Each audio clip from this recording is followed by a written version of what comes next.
Imagine paying for parachute lessons for like 3 whole years. Okay, I'm with you. You put in the work, right?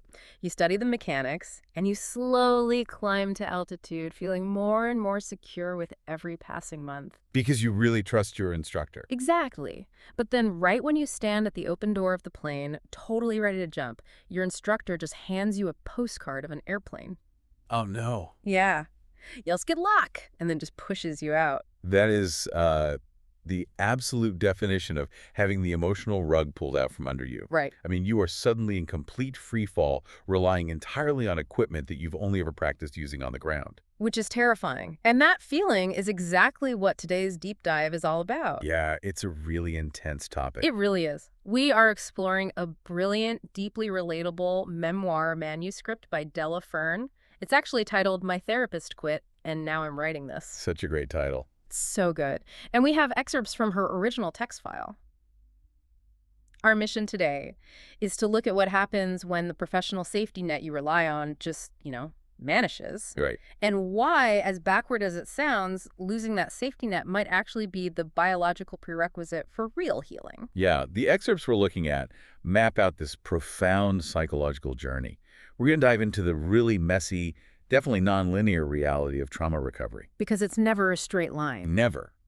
We'll explore the mechanics of anxious attachment and why our nervous system sometimes perceive genuine emotional safety as, like, a mortal threat. For everyone listening, we've all had the rug pulled out from under us at some point, whether by a professional, a partner, or a friend. Oh, absolutely. So you're going to see yourself in this journey of learning how to stop self-sabotaging when things are actually going right. And how to find humor in your own anxious spirals, which she does brilliantly. She really does. So let's start with the inciting incident. It sets the stage perfectly. Della has been seeing her therapist, Dr. Brenda Chen, for 3 years. That's a solid amount of time. Right, and she pays $180 an hour. She actually documents crying in this woman's beige office exactly 156 times. Wow, she kept count. Oh yeah, they are doing the hard work. And then Dr. Brenda just retires. Just like that. Just like that. And it's only 3 weeks before Della is supposed to finally unpack this recurring bizarre dream she's been having. The one with her mother. Yeah, her mother and a Costco rotisserie chicken. Right, right. Mm. Which is a shame because the departure lacks any of the standard clinical scaffolding. There's no closure. None. There's no warm, closure-filled final session. There's no carefully curated list of forwarding recommendations. Instead, she gets a postcard from Lisbon. Yep. It has a picture of a tram on it, 43 cents in international postage, and exactly 2 words on the back. Good luck. It's almost violently abrupt. It really is. And Della ends up propping this postcard against her coffee maker, positioning it right next to like an unread copy of The Body Keeps the Score. Which is such a brilliant visual detail. She even jokes in the manuscript that the score is currently 0 to 47, and her body is definitely losing. Okay, let's unpack this a bit, because that detail of the unread book really shows her state of mind. Right. She knows the theory of trauma exists, but she is utterly incapable of processing it. She actually describes the postcard as a daily Rorschach test. Oh, depending on the time of day? Yeah, depending on the time of day and her blood sugar levels. Yeah. It registers differently. Sometimes it's a cry for help from Dr. Brenda. Sometimes it's just aspirational lifestyle content. And sometimes it's concrete evidence that she is fundamentally unlovable. Exactly. A personal indictment. So to cope with this sudden void, Della begins holding these imaginary therapy sessions with Dr. Brenda in her head. Which is a really common coping mechanism, actually. Is it? Because she's pacing her apartment, controlling the dialogue, inventing what Dr. Brenda would say, but she still finds herself blurting out real, vulnerable truths to an empty room. Yeah. And from the outside, pacing your living room and arguing with a phantom therapist sounds like a complete psychological spiral. What's fascinating here is that while it looks chaotic, and Della herself jokes that it's just elaborate self-gaslighting with better dialogue. I loved that line. Psychologically speaking, this is the exact opposite of a breakdown. Yeah. This is actually concrete evidence of successful cognitive integration. Wait, I'm stuck on this. She's paying a premium to get mentally healthy, yet you're saying that her arguing with herself alone in her apartment is proof the therapy worked. Yes. I mean, think about the mechanics of what she's doing in those imaginary sessions. Why is that? Dr. Brenda is physically gone, right? Mm-hmm. But her methodology has been permanently mapped onto Della's neural pathways. Oh, interesting. The Phantom Dr. Brenda isn't just, comforting her. She is asking Della to find evidence for her panic. She's challenging her. Exactly. She is exploring why Della's taking a standard retirement so personally and forcing her to question her own catastrophic narratives. So she's developing an internalized therapist voice. Precisely. The ultimate goal of the therapeutic process isn't perpetual reliance on the therapist. It's teaching the patient's brain to ask its own regulatory questions. So she's learning to self-regulate. It's almost like the emotional equivalent of muscle memory. That's a great way to put it. Like the spotter has stepped away from the bench press, but her brain is still keeping the form tight. Yes, exactly. She just doesn't realize she's doing the heavy lifting herself yet. Because her conscious brain is still in full panic mode. Right. So realizing that these imaginary sessions aren't quite enough to cure the acute sting of abandonment, Della tries to sort of speedrun her grief in the physical world. Oh, the exposure therapy. Yeah, she attempts what she calls exposure therapy, but it's a highly literal, almost punishing interpretation. Very literal. She goes to a local Portuguese bakery and eats 6 sea salt pastéis de nata. You know, those little custard tarts. Which are delicious, by the way. Oh, amazing. But she eats 6 of them in exactly 43 minutes, all while listening to a 10-hour YouTube loop of Lisbon tram sounds. She is trying to literally consume the environment that took her therapist away. Wow. It's a deeply human attempt to process rejection through somatic grounding. She's trying to make an abstract emotional loss feel tangible in the body. I get that, but I have to push back a little. I mean, I love a good bakery, but eating 6 egg tarts isn't clinical exposure therapy. It's just an incredibly delicious breakdown. Well, yeah, it's definitely inducing a sugar crash to mask an emotional one. Unsurprisingly, it fails to bring enlightenment. She ends up in what she calls crisis position, just lying flat on her apartment floor, staring at a specific kidney bean-shaped water stain on her ceiling. We've all been there. Right. And this is when her best friend, Maya, intervenes. Maya decides the only way to move on is to force Della onto the dating app Hinge. Maya is acting as the catalyst for forward momentum here. She's pushing Della out of the freeze response. And they craft this hyper-specific profile. Instead of the usual dating cliches, they literally state she is looking for someone who knows the difference between your and your. For sure. And, more importantly, has an active therapy history. And it works fast. She matches with Marcus. Marcus, the 8th grade English teacher. Yes, who loves puns, breakfast food, and has a golden retriever mix named Bagel.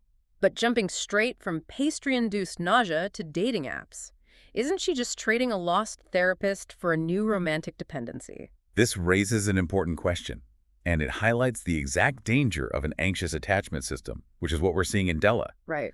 Attachment theory shows us that when a primary attachment figure vanishes, even a clinical one, like a therapist, the system goes into overdrive, searching for a replacement. Just biological. Completely biological. The brain is frantically scrambling for a new tether to regulate its own anxiety. Because without a tether, the nervous system feels like it's just, drifting into space. Exactly. And Della is acutely, painfully aware of this danger. In one of her imaginary sessions, she expresses this profound fear to her phantom Dr. Brenda. What does she say? She's terrified of entering the dating pool without her therapist there to pre-process the anxiety. She calls it raw dogging hope. Raw dogging hope. Wow. That phrase is just a gut punch. It's so accurate. It perfectly captures that neurological reality of facing vulnerability without a buffer. Yes. For 3 years, Della could take her hopes, her crushes, her anxieties, and hound them to a professional to sanitize and organize before she had to fully feel them. And now she can't. Right. Now, her amygdala, the brain's emotional processing center, is completely exposed to the elements.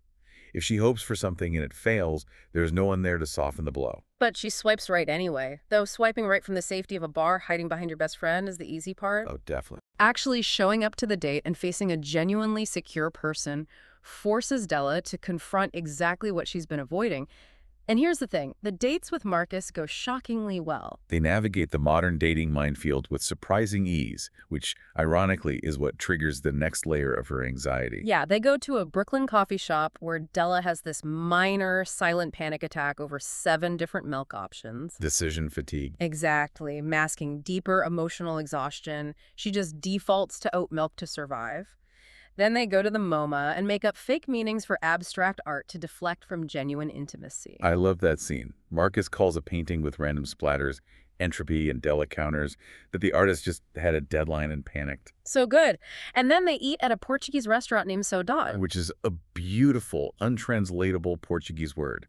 Means a deep nostalgic longing for something or someone that might never return. The cosmic irony of eating there while mourning a therapist who moved to Portugal is just brilliant. It's a fantastic narrative detail. And during all this, Marcus reveals himself to be suspiciously healthy. Like, he communicates clearly. He doesn't play those standard texting mind games. He's consistent. Right.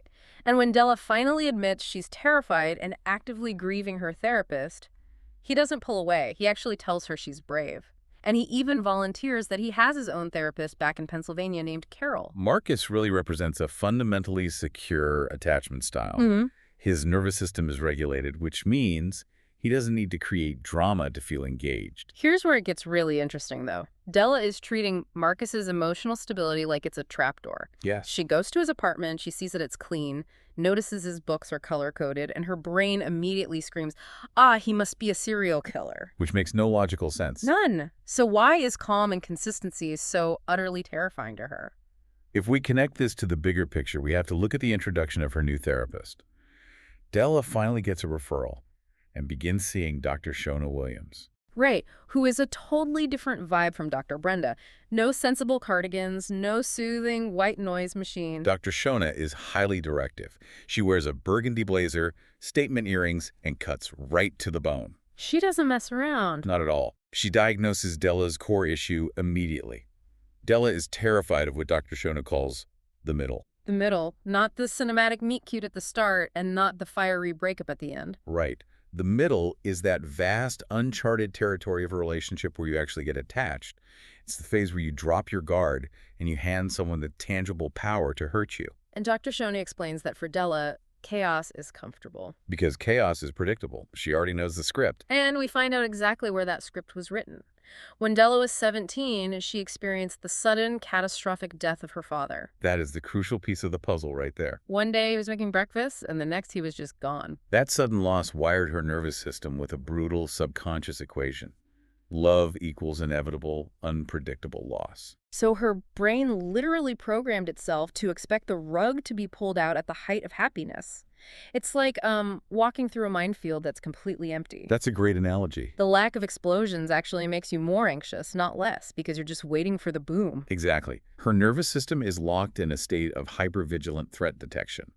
So when things with Marcus are calm, her brain perceives the peace as an ambush waiting to happen. Dr. Shona tells her, "You're catastrophizing the ending to protect yourself from the vulnerability of the middle." By constantly imagining Marcus leaving her, she is attempting to defend herself via self-destruction. If she breaks it herself, she controls the timeline. But understanding this trauma response intellectually is one thing. When the relationship hits a major milestone, Della's nervous system stages a full, spectacular rebellion. The conscious mind can rationalize, but the nervous system keeps the score. Right. So Marcus introduces Della to his beloved golden retriever mix, Bagel. A huge step. Massive. And Bagel loves her instantly. They have this idyllic Saturday in the park. And shortly after, Marcus says, "I love you." The ultimate exposure. Della initially freezes, but she manages to say it back via a 2 a.m. text.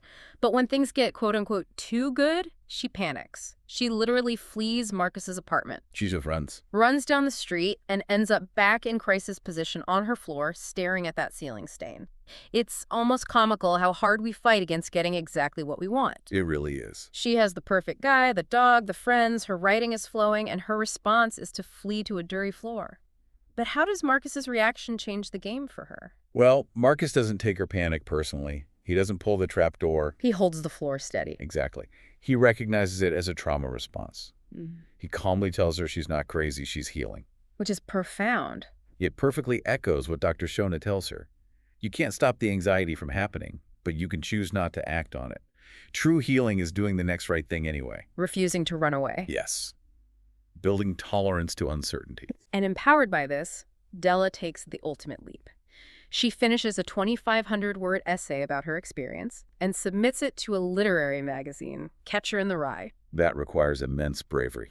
She is taking her private shame and offering it up for public consumption. And 5 days later, she gets an acceptance email. Submitting that essay is the external proof of her internal progress. She's utilizing her trauma, hoping it makes someone else feel less alone. Which is what Dr. Brenda gave her on day 1. Exactly, a full developmental cycle. We've traced Della's messy, non-linear squiggle of healing, from sobbing at $180 an hour to eating pastries on the floor to finally finding her own voice and a healthy relationship. It shows healing is a daily practice, not a staircase. Absolutely. And that brings us to a final, really provocative thought.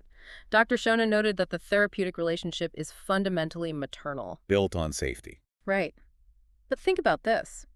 What if the ultimate goal of any healing relationship, a therapist, a mentor, or even a supportive partner like Marcus, isn't just to make you feel safe, but to eventually make themselves obsolete? It's a fascinating perspective. If the healer does their job perfectly, they equip you to survive their absence. So by leaving, didn't Dr. Brenda actually give Della the greatest gift? She forced Della to become the author of her own life. It shifts everything from victimhood to self-reliance. So to you listening, consider the sudden abandonments or endings in your own life. What if they weren't rejections, but the universe forcing you to finally write your own next chapter? Something to think about the next time someone hands you a postcard and says, good luck.